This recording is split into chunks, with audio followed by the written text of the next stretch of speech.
So much for being here. Ms. Carlin, thank you so much. As we look at the lessons learned during the last few years of warfare from Ukraine to Yemen, it is clear that rapid innovations in technology and driving rapid innovations in tactics, small businesses are driving that innovation here in the private sector. And in the commercial sector especially, every single day, they face both high barriers to entry into the defense sector.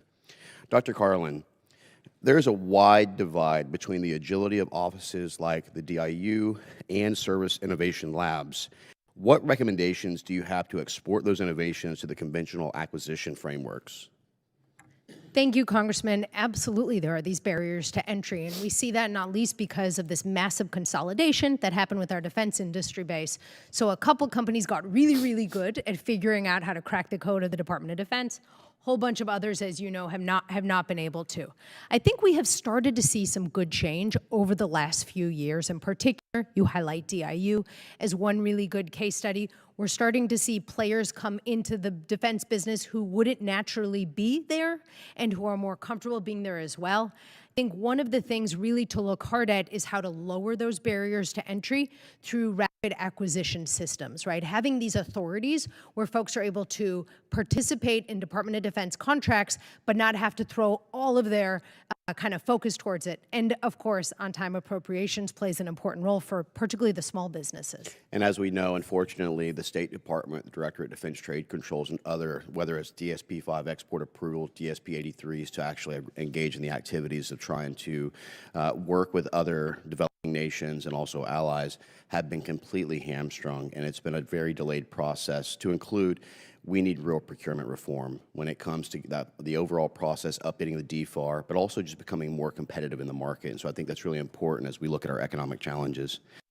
General Keane, thank you so much for the decades and decades of service that you've given this nation. One of my growing concerns right now when we look at our armed forces is the declining recruitment numbers. When we talk of the 42,000 deficit, when we talk about the 8,600 who is, in my personal opinion, unconstitutionally purged, do you see that these recruitment challenges could pose greater threats for us from a national security perspective moving forward? No, I don't, to be quite frank about it. All the services have made their recruiting objectives this year.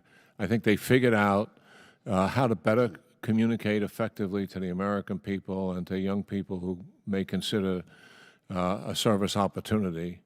And they've relooked themselves as well. So the changes have been made. And we did this about 20 years ago when we had a recruiting problem, and within a couple of years we solved it. Certainly the economy always impacts it, but it was more internal than anything else. And the services are there.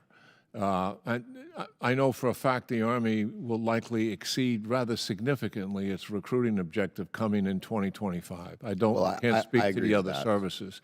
I think we're overstating the recruiting problem. We did have it for 2 years plus.